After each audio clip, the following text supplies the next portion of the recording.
Fala pessoal, aqui é o professor Pedro do canal Que Me Ajuda e vamos para o nosso terceiro vídeo da série sobre propriedades coligativas.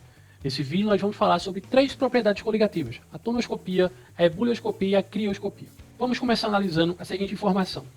Segundo a revista Galileu, se eu misturar um saco de gelo, meio quilo de sal e meio litro de álcool dentro de um isopor, eu consigo gelar a latinha de refrigerante em 3 minutos. Ou seja, eu não preciso colocar na geladeira e esperar 1, 2 horas para que aquela lata de refrigerante fique gelada. Em apenas 3 minutos eu consigo fazer o mesmo processo. Para isso eu preciso apenas de um saco de gelo, meio quilo de sal e meio litro de álcool. Mas por que essa mistura gelo-refrigerante mais rápido?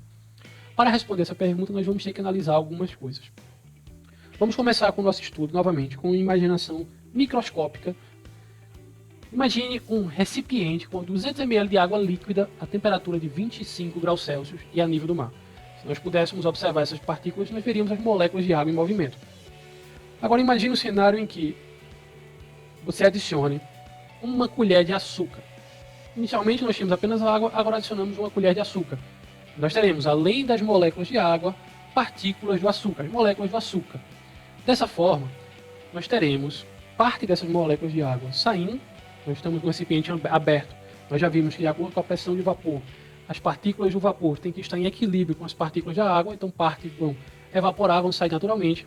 Outras não conseguirão sair tão fácil, vão se chocar com as partículas do solvente, vão perder energia para o solvente. Então não vão ter energia o suficiente para sair na forma de vapor. Então quando nós adicionamos um soluto a um líquido, nós abaixamos sua pressão de vapor. Lembra do paralelo que nós fizemos no vídeo sobre pressão de vapor? Pressão de vapor é a força que aquele líquido vai ter para sair na forma de vapor. Só que agora nós temos lá dentro partículas de um soluto que vão tomar parte da energia daquele solvente e vão diminuir a força dele. Ele não vai ter mais energia, não vai ter mais força para sair na forma de vapor. Então vai ser necessária uma temperatura maior. Eu vou ter que fornecer mais energia para o sistema para que o líquido tenha sua pressão de vapor igual à pressão atmosférica e para que ele possa evaporar. É por isso que no primeiro vídeo dessa série nós vimos que a água, quando nós adicionamos sal ou açúcar, ela tem uma temperatura de ebulição maior. Porque ela vai ter uma pressão de vapor menor, ou seja, a força dela sair do estado líquido para o estado gasoso vai ser menor, ela vai precisar de mais energia, vai ter que registrar uma maior temperatura para conseguir igualar a pressão atmosférica, igualar aquela força oposta que mantém ela na forma de um líquido e sair. E essa mudança nessa propriedade é o que nós chamamos de tonoscopia. Vale lembrar que esse termo tônus, ele vem de força. Inclusive, tem um personagem famoso dos quadrinhos que é o Thanos. O nome dele tem essa mesma origem de tônus, de tonoscopia, que quer dizer força. Então, tonoscopia é a redução da pressão de vapor de um líquido pela adição de um soluto. E esse termo tônus, como eu já falei, pressão de vapor está relacionada com a força do líquido, de sair da forma líquida para a forma de vapor. Então a palavra tônus também tem essa origem. Então vamos lá. Propriedade coligativa, tonoscopia, é a redução da pressão de vapor de um líquido pela adição de um soluto. Então sempre que se falar na adição de um soluto, ao adicionar um soluto, o que acontece? A pressão de vapor de um líquido vai reduzir. Esse processo sempre vai acontecer. Vamos analisar agora novamente o experimento como já fizemos antes. Nós temos a água pura, no estado sólido, nós fornecemos calor, essa água passa do estado sólido para o líquido em 0 graus Celsius, acima de 0 graus Celsius. Estado líquido em 100 graus Celsius, transição do líquido para o gasoso, e acima disso temos apenas o estado gasoso, a água evaporou. Isso para a água pura. Quando nós temos a água mais o açúcar, como no exemplo anterior, nós aquecemos, nós temos o estado sólido, passamos do sólido para o líquido, depois temos o líquido para o gasoso e por fim o estado gasoso. Vale relembrar aqui o que nós já vimos no primeiro vídeo dessa série. Quando a substância é pura, nós temos um comportamento de transição, nas fases de transição, em que a temperatura não muda.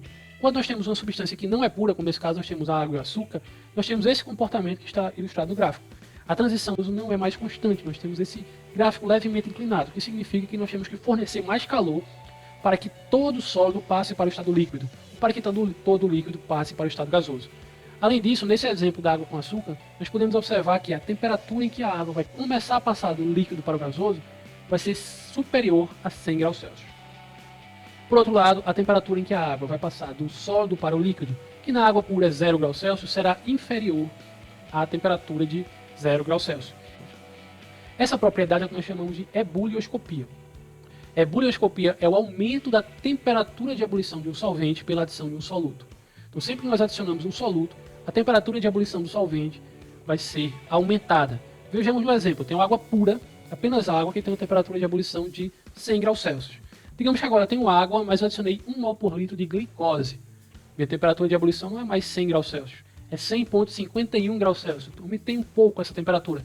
E se eu tiver a água mais 2 mol por litro de glicose, a minha temperatura aumenta ainda mais. Minha temperatura de ebulição vai ser 101,04 graus Celsius. Imagine novamente o nosso recipiente com 200 ml de água líquida a temperatura de 25 graus Celsius e ao nível do mar. Nós temos apenas as moléculas de água se movimentando. Agora imagine que nós reduzimos a temperatura. Nós teremos as mesmas moléculas de água, só que se movimentando a uma temperatura muito menor. Cada vez menor. Por quê? A temperatura está relacionada com a agitação dessas moléculas. Quando nós reduzimos a temperatura, naturalmente nós vamos reduzir a agitação dessas moléculas. E se eu tiver aí algum soluto, eu vou ter mais partículas para reduzir essa energia. Então é por essa razão que nós estudamos a crioscopia, que é a redução da temperatura de congelamento de um solvente pela adição de um soluto. Quando eu tenho apenas o gelo, apenas a água pura, vai fazer a transição do líquido para o sólido a 0 graus Celsius. E se eu tiver a água com 1 mol por litro de glicose, essa temperatura de congelamento já vai ser menos 86 graus Celsius. Isso quer dizer que eu vou precisar retirar mais energia do sistema. É natural, já que eu tenho mais partículas. Ou seja, eu tenho mais partículas com energia, mais partículas se agitando, eu vou ter que tirar mais energia dessas partículas. E se nós colocamos 2 mol por litro de glicose, a temperatura diminui ainda mais.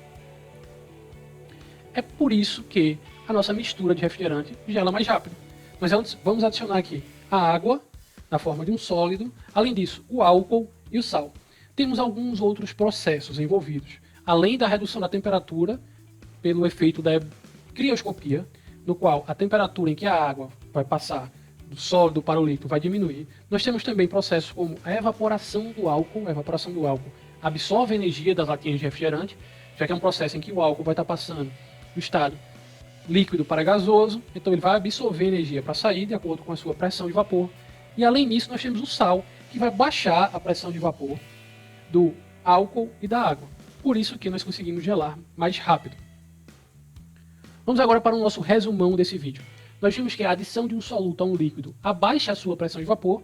Então, será necessária uma temperatura maior para que o líquido tenha sua pressão de vapor igual à pressão atmosférica. A tonoscopia é a propriedade que explica esse processo, é a redução dessa pressão de vapor pela adição de um soluto.